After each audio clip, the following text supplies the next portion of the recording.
오늘은 사무엘하 3장의 말씀을 함께 나누도록 그렇게 하겠습니다. 사무엘하 3장은 사울의 군대 장관이었던 아브넬의 죽음에 대한 기록이 되어 있습니다.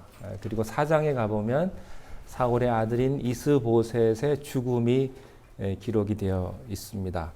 오늘은 이 아브넬에 대해서 함께 생각을 해보도록 할 텐데요.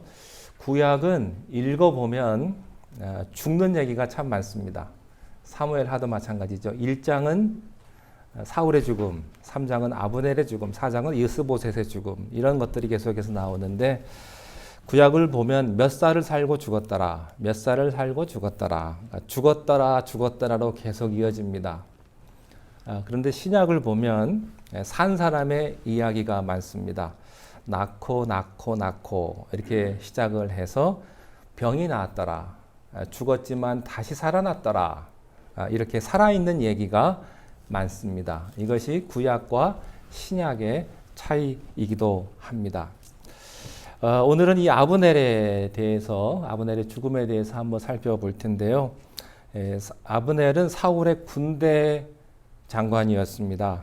물론 이 사람은 사울에게 충성한 사람이었습니다만 이 사람의 생애 전체를 훑어보면 교활한 사람이요, 또 기회주의자였습니다.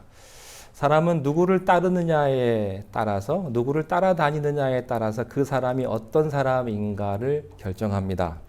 사울을 따라다녔다면 그는 사울 이상의 인격을 갖지 못했을 것입니다. 여러분이 섬기는 사람은 누구십니까? 여러분은 어떤 사람을 따라가고 있습니까?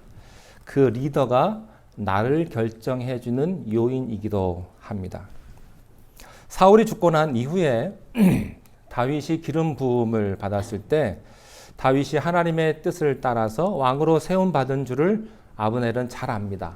아브넬은 생각하기를 다윗이 왕이 되어야 한다는 것을 이 아브넬은 누구보다도 잘 아는 사람이지만 그러나 사울의 아들 이스보셋을 내세워서 그는 대의 명분을 가지고 이스보셋이 왕권을 연장해야 한다는 그런 대의 명분을 가지고 사실은 권력을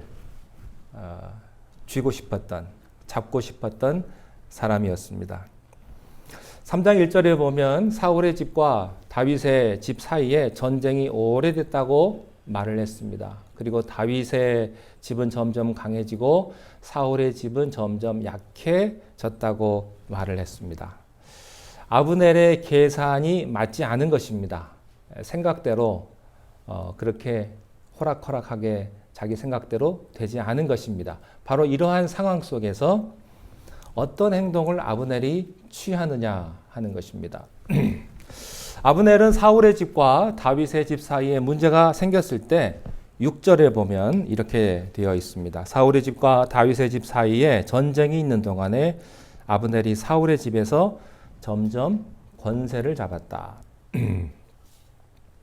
자, 그런데 7절에 보면 사울에게 첩이 하나 있었습니다. 그러니까 이름은 리스바요, 아야의 딸이었는데 사울의 아들 이스보셋이 아브넬에게 이렇게 말을 합니다. 내가 어찌하여 내 아버지의 첩과 통관하였느냐, 이렇게 이야기를 합니다. 이 말을 보면 이 아브넬이라고 하는 사람은 자기가 옛날에 섬겼던 주인의 첩을 통관한 이런 인격을 가진 사람이었다고 하는 것입니다. 이러한 잘못을 지적받았을 때 아브넬은 그가 인정하기보다는 이스보셋을 나무라게 됩니다. 오히려 이스보셋을 나무라고 혼을 내고 화를 내는 것을 보게 됩니다. 8절에 보면 자기가 실권 장악의 명목을 가지고 이스보셋을 몰아붙이는 장면이 나옵니다. 우리 8절을 한번 함께 읽겠습니다. 시작. 아브넬이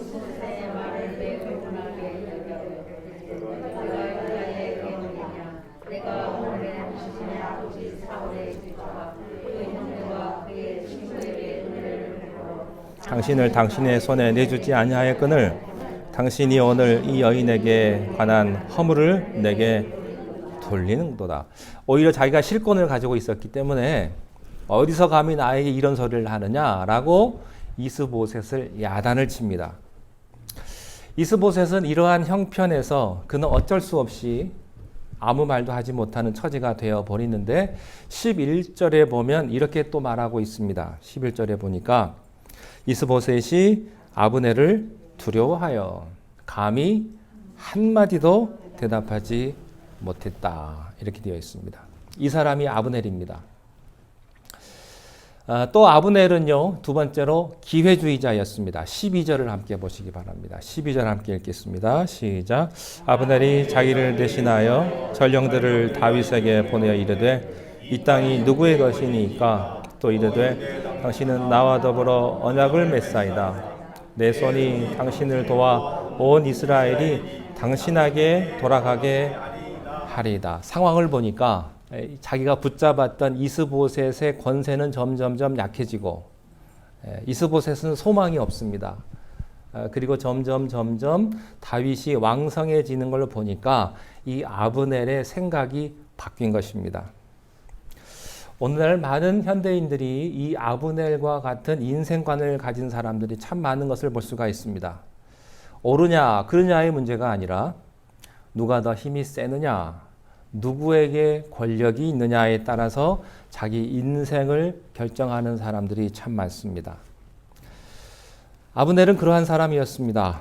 사울 왕가의 세력이 기운 것으로 판단했기 때문에 이제 그는 다윗 편으로 옮겨가기로 결정을 하고 사람들을 내세워서 다윗에게 화해를 청합니다. 여러분, 하나님은 결코 이런 사람들을 기뻐하지 않습니다.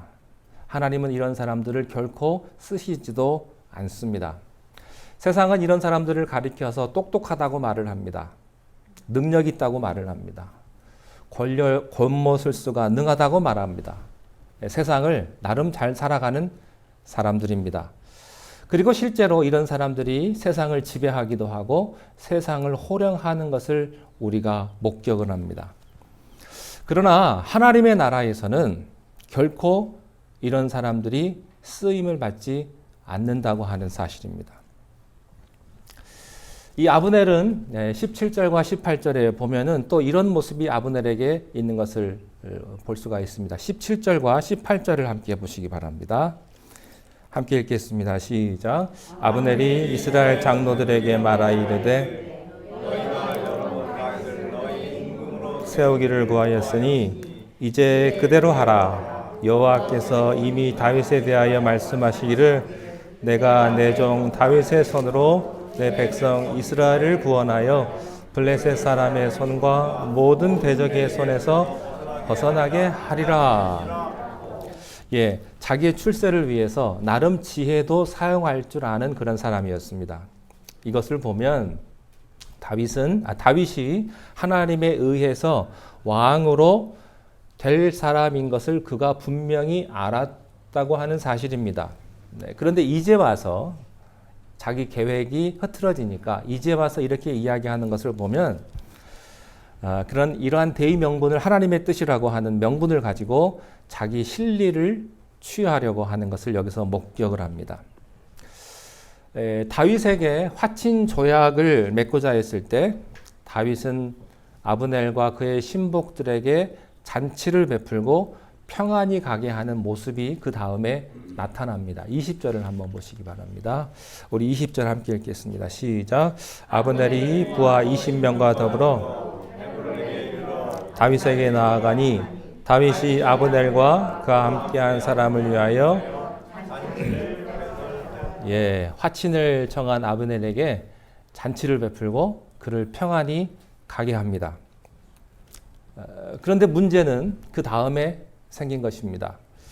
여기에 한 사건이 개입이 되는데 아브넬이 잔치를 잘 받고 돌아간 이후에 다윗의 수하였던 요압 장군이 나타난 것입니다. 잘 대접하고 보냈는데 그 후에 다윗의 수하인 요압 장군이 나타나서 아브넬 장군이 왔다 갔다는 이야기를 듣고 요압 장군이 다윗에게 이렇게 이야기합니다. 그 사람은 좋은 사람이 아닙니다. 왕을 속이려고 하는 사람입니다. 왜 그 사람을 평안하게 가게 하십니까? 라고 말을 하면서 사람들을 시켜가지고 아브넬을 쫓아가서 아무도 모르게 아브넬을 암살하고 맙니다. 사실 이 요압 장군이 아브넬을 암살한 이유는 그가 나쁜 사람이었기 때문에 또 왕을 속이려고 했기 때문이라기보다는 그의 동기는 좀 다른 데에 있었습니다. 27절에 보면 그의 숨은 동기가 나타나는데요. 우리 27절을 함께 읽겠습니다. 시작. 아브넬이 헤브론으로 돌아오매 요압이 더불어 조용히 말하려는 듯이 그를 데리고 성문 안으로 들어가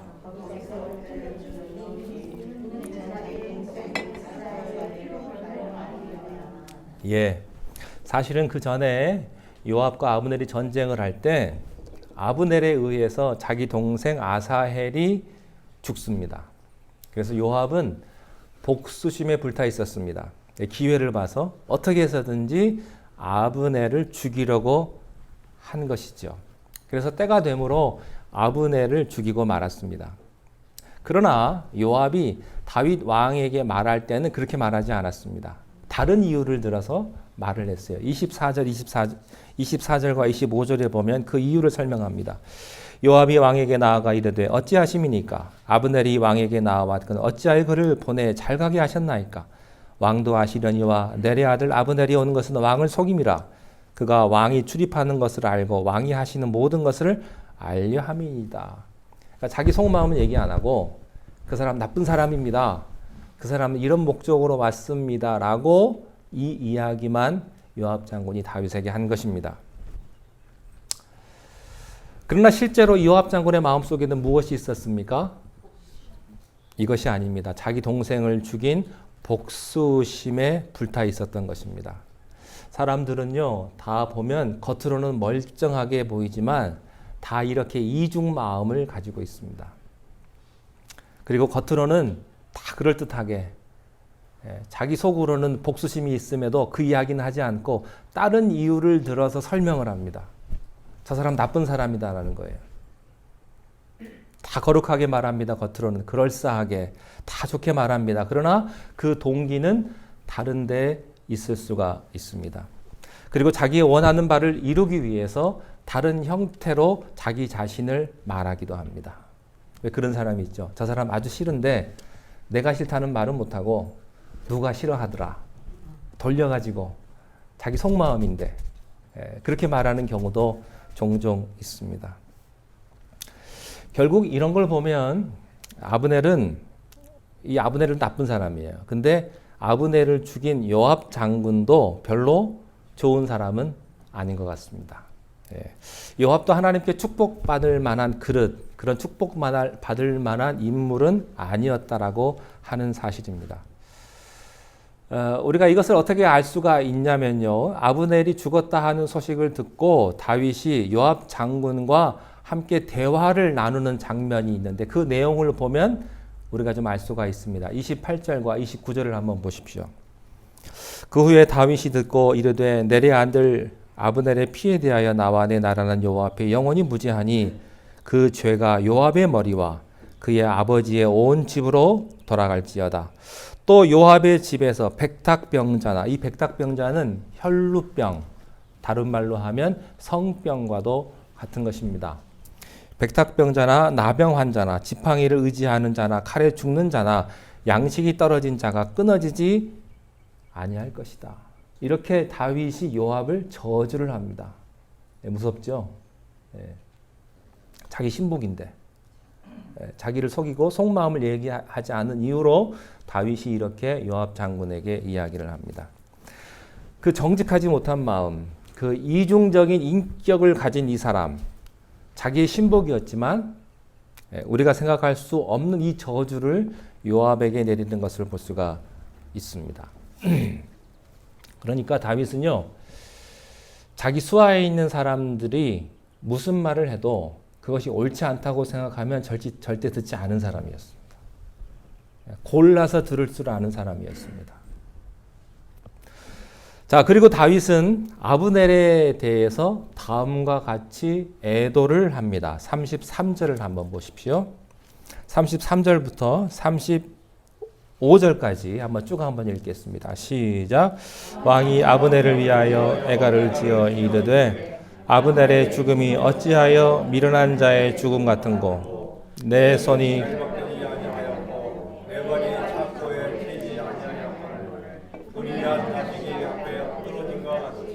내가 엎드러졌도다 하매 온 백성이 다시 그를 슬퍼하여 오니라.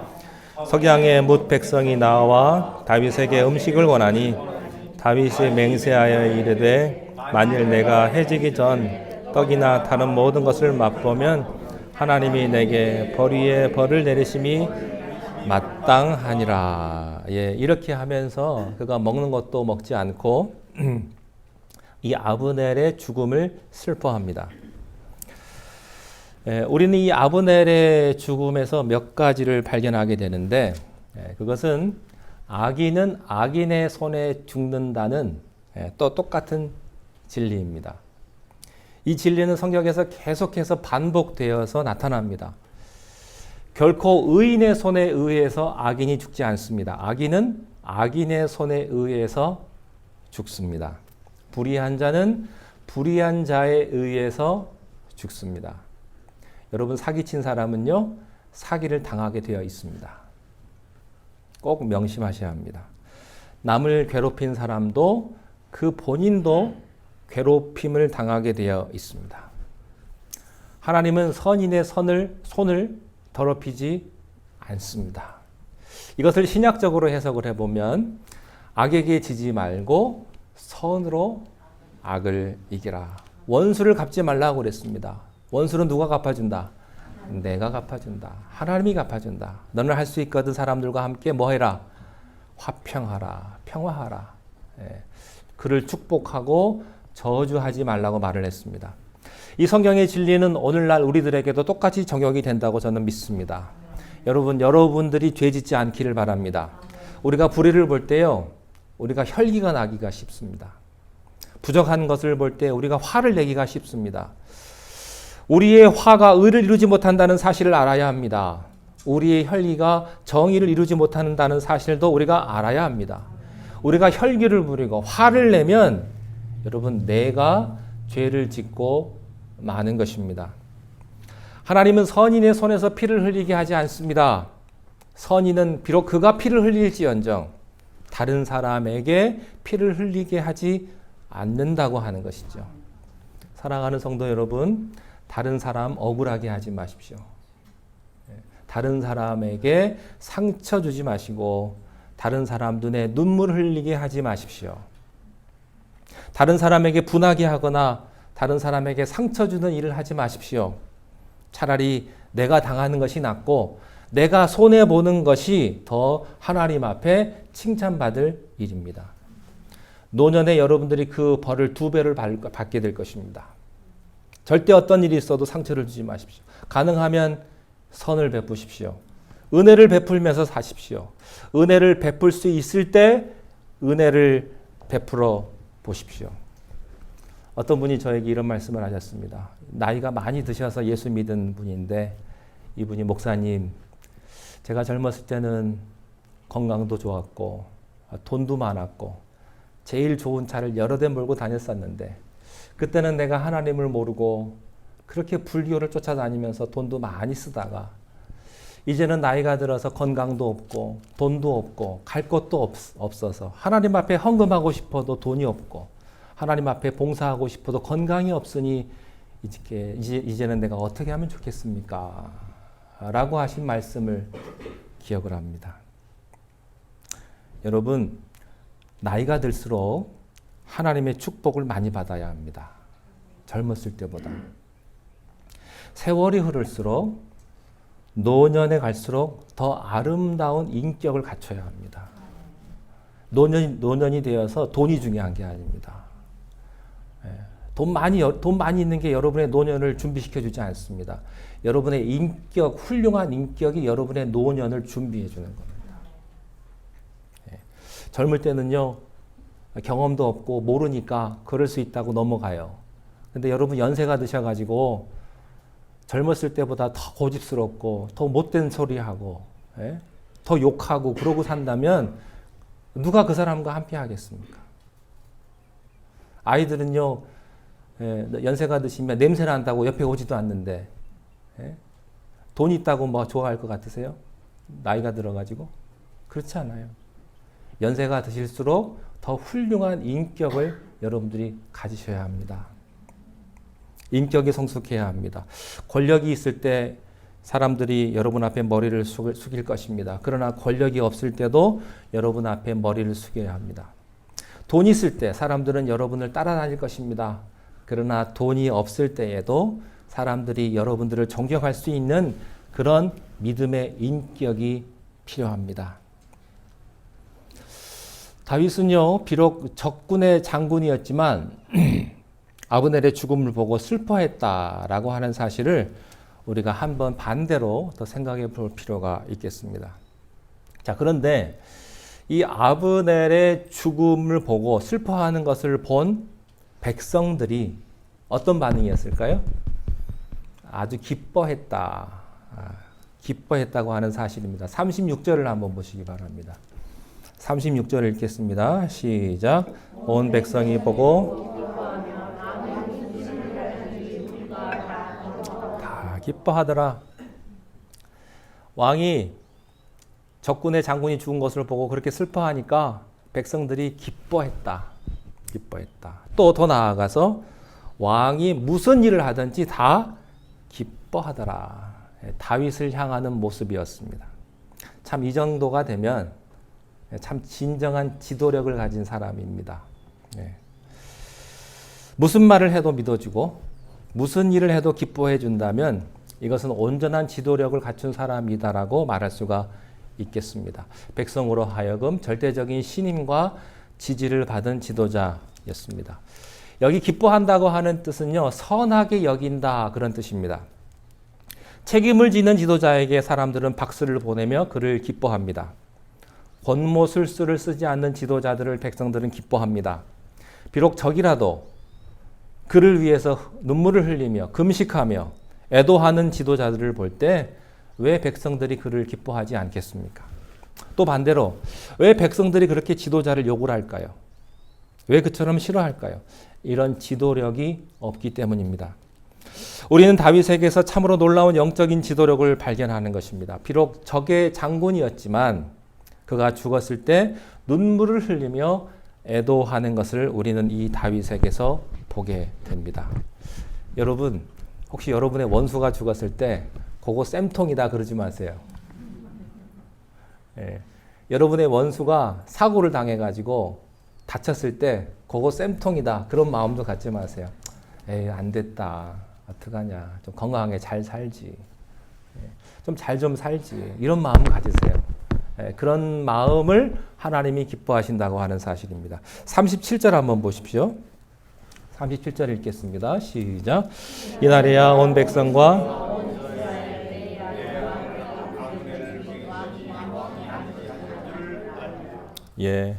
백성들은 알 거 다 압니다. 모르는 것 같아도요, 다 알아요. 결코 사람들이 무지하지 않습니다. 알 거 다 알고요, 깨달을 거 다 깨닫습니다. 절대로 눈 가리고 아웅이 되지 않습니다. 그리고 기뻐할 줄도 알고 싫어할 줄도 압니다. 저는 가끔씩 두려운 마음이 들어요. 그 마음이 뭐냐면 요즘 제가 주일 예배밖에 안 하고 교회를 자주 안 오기 때문에 교인들이 배 목사 너무 땡땡이 치는 거 아니야? 사실은 목회자가 목회 잘하는지 안 하는지 교인들이 더 잘 알거든요. 말을 안 할 뿐이지. 다 압니다. 다 알아요. 설교 준비했네. 이런 것도 알고요. 오늘은 별로 설교 준비를 안 했네. 이런 것도 다 알아요. 다 알기 때문에 속일 수가 없는 거예요. 사람들의 마음은. 여러분, 사람들은요, 다윗이 죽었을 거라고 생각했지만 나중에 보니까 그게 아니었어요. 순간적으로는 속을 수 있습니다만 지내놓고 보면 다 안다는 거예요. 진리라는 것은 감춰지지 않는다고 하는 사실입니다. 다윗은 아브넬에게 38절에 보면 이렇게 말을 합니다. 이스라엘의 지도자여 큰 인물이 죽은 것을 알지 못하느냐 이렇게 말을 합니다. 아브넬은 제가 처음에 뭐라고 말씀드렸습니까? 간교한 자고 교활한 자라고 말씀을 드렸는데 다윗이 이렇게 칭찬을 하는 겁니다. 그는 이스라엘의 지도자고 큰 인물이다. 예. 이것은요, 아브넬이 훌륭해서 그런 게 아니고 다윗의 마음이 훌륭해서 그런 거예요. 그게 중요합니다. 여러분들이 누군가를 칭찬해 줬잖아요. 그러면 칭찬받은 사람이 훌륭한 게 아니고요. 칭찬해 준 여러분이 훌륭한 거예요. 여러분 칭찬 많이 해주시기 바랍니다. 그런데 어떤 사람은 절대 칭찬 안 하는 사람이 있어요. 그까짓 거 뭐 나도 할 줄 알아. 그 별거 아닌데 뭐. 그 마음이 훌륭하지 않은 거예요. 진짜 마음이 너그럽고 훌륭한 사람은요. 칭찬도 잘하고 격려해주고 그 사람이 진짜 마음이 넉넉하고 훌륭한 사람임을 여러분이 꼭 깨달을 수 있게 되시기를 바랍니다. 옆 사람 보고 한번 칭찬 한번 해보세요. 지금 뭐라고 칭찬하실래요? 네? 뭐라고 칭찬하시겠어요? 네, 수고 많으십니다. 네, 힘든 날 고생 많으십니다. 참 훌륭하십니다. 이렇게 칭찬해주면 서로가 좋은 거예요. 서로가. 어차피 사람에게는요, 이런 점도 있고 저런 점도 있어요. 근데 어떤 사람은 속성이 꼭 부정적인 것만 보는 사람이 있습니다. 잘못된 것만 골라서 보는 그런 체질이 있어요. 여러분 그 체질을 바꾸십시오. 예. 좋은 걸 보세요. 그리고 그 사람의 장점을 보십시오. 긍정적인 것을 보십시오. 우리가 사람을 보면요. 만나서 보면 어떤 사람은 한 사람에 대해서 이런 평가를 합니다. 저 사람은 참 그렇게 좋을 수가 없대요. 참 좋은 사람이라고. 그런데 똑같은 사람인데 어느 그룹에 가면 저 사람은 아주 사기꾼이라고. 네, 이런 말을 합니다.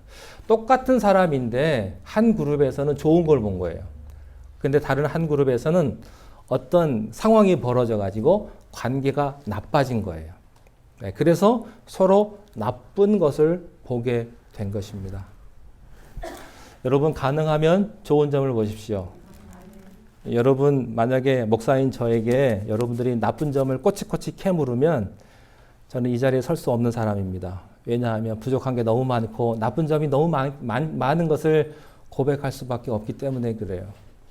그렇지만 여러분들이 저를 세워주시고 밀어주시고 기도해 주시고 도와주시니까 제가 이 시간에 여러분 앞에 설교할 수 있는 것 아니겠습니까?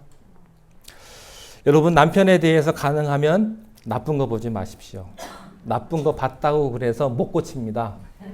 절대 못 고칩니다. 뭐 고치면야 바가지도 긁고 다 하실 텐데 그거 못 고쳐요. 어떡하겠어요? 그렇게 오래 사신 분들은 못 고칩니다. 그거 인정하고 넘어가야지. 예. 여러분 평생 동안 된장국에 김치 먹은 사람이요. 갑자기 그거 없애버리고 스파게티만 먹으라면 먹겠습니까?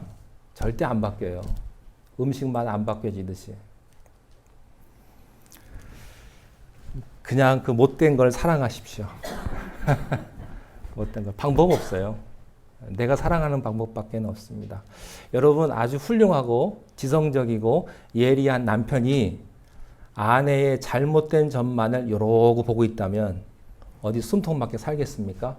오늘은 무슨 실수하나 1번 적고 2번 적고 다 모아가지고 다음에 빵 터트려요. 당신 이거 잘못했고 저거 잘못했고 저거 잘못했다고 얘기하면 남자들이요. 아 그래 내가 잘못했네 이러고 받아들이는 남자 거의 없어요. 답답하지.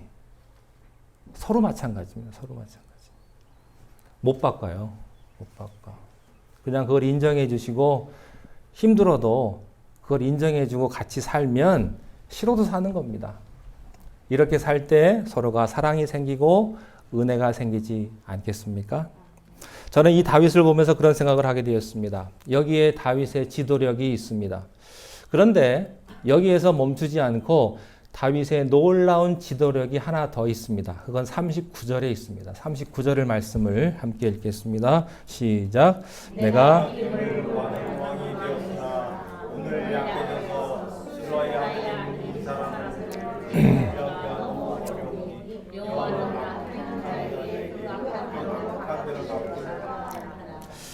다윗이 이렇게 고백하는 겁니다. 내가 지금 기름 부음 받은 왕이 되었는데 내가 너무 약해서 자기 신복인 수르아의 세 아들을 내가 컨트롤하기가 참 어렵다. 참 힘들다. 이런 고백을 하는 것입니다. 이게 무슨 고백입니까? 자기의 부족함을 고백하는 것입니다.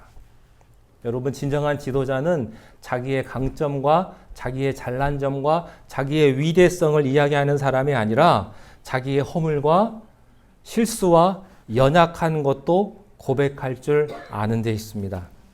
어떤 사람하고 얘기해 보면요, 자기 잘난 것만 하도 얘기하는 사람이 있어요. 자기 의로운 것만 자꾸 얘기하는 사람이 있어요. 그런 사람들하고 얘기해 보면 그냥 몸에 두드러기가 날 것 같아요.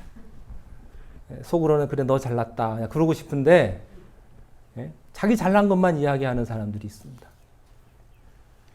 근데 자기 잘못한 거, 비록 자기가 잘못한 것도 아니지만 자기 잘못으로 인정하는 사람을 보면 머리가 숙여지고, 야, 저 사람 참 그 마음속에 인격이 있구나, 큰 인물이구나, 이런 것을 보게 되는 겁니다. 우리 성도님들께서는 연세들이 많기 때문에 사실은 살아온 날이 살아갈 날보다 더 많으십니다. 그런데 그때마다 느끼는 건 한 번 더 인생을 살아보면 잘 살 것 같은데, 그죠?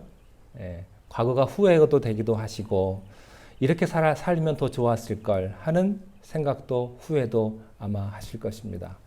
모든 사람은요, 다 처음 하는 거예요. 인생도 처음이고요. 어린아이도 처음이고, 학생도 처음이고요. 결혼도 처음이고요. 부모도 처음이에요. 여러분 비즈니스도 처음이고, 물론 몇 번 하다 보면 경험이 쌓이지만, 그래서 실수해요. 엄마 아기 처음 낳고서 여러분 얼마나 여러 가지 어려움을 겪으셨어요? 부모도 처음이기 때문에 실수할 수밖에 없어요. 남편도 처음이고 아내도 처음이기 때문에 부족할 수밖에 없다고요. 왜? 처음이니까. 처음에서 실수가 많은데 인정해 줘야지. 당신 왜 이렇게 못하냐고 말하면 어떻게 하겠어요? 자식이 부모에게 부모 역할 좀 똑바로 좀 하지, 그러면 어떻게 하겠어요? 근데 부모도 처음이거든요. 두 번 생을 살아봤어야 알지. 그래서 서로 인정해주고 실수를 보완해주고 칭찬해주고 격려해주는 것이 중요하다는 말씀입니다. 자, 그런데 마지막으로 이렇게 이야기를 합니다. 여호와는 악행한 자에게 그 악한 대로 갚으실지로다. 이 말이 좀 좋은 말은 아니에요. 이 말은 좀 좋은 말은 아닙니다만, 요걸 내용을 좀 파보면 이런 내용입니다. 무슨 뜻이냐면 하나님께 의지한다, 그런 말이에요. 하나님께 의지한다. 악한 사람을 내가 어찌할 수 없으니 이것도 하나님께 맡긴다. 여러분, 인간의 연약함을 깨달을 때 하나님의 능력이 나타납니다. 내가 어리석을 때 하나님의 지혜가 나타납니다. 특별히 하나님을 섬기려고 할 때, 하나님의 일을 할 때 이 태도가 중요합니다. 주님, 나는 아무것도 모릅니다. 주님, 나는 연약합니다. 주님, 나는 부족합니다. 하나님 뜻을 따르게 하옵소서. 하나님의 지혜를 주십시오. 이것이 진정한 하나님의 사람들의 모습입니다. 여러분, 여러분의 가정은 하나님 도움 없이 뭐든 잘 되는 가정입니까? 여러분의 생각대로 자녀와의 관계도 그냥 척척척 잘 되고, 건강도 그냥 척척척 잘 되고, 부부 사이의 관계도 여러분이 생각한 대로 이렇게 잘 풀립니까? 혹시 한계를 느껴보신 일은 없습니까? 이건 내가 할 수 없는 일이구나, 내가 노력해도 안 되구나, 혹시 그런 한계를 느껴보신 일이 없습니까? 고백하십시오. 하나님, 나는 부모로서 참 부족함을 느낍니다. 하나님, 나는 남편으로서, 아내로서 참 부족한 게 너무나 많습니다. 하나님, 도와주십시오. 하나님께 맡기겠습니다. 도움이 필요합니다. 아마 이런 말은 목사인 제가 제일 많이 해야 될 것 같습니다. 하나님, 목회를 하는데 저는 많이 부족합니다. 하나님이 도와주셔야 합니다. 여러분도 이렇게 고백할 수 있기를 바랍니다. 겸손히 하나님을 의지하고 겸손히 하나님을 신뢰하는 것, 이것이 바로 우리들의 자세입니다. 기도하겠습니다.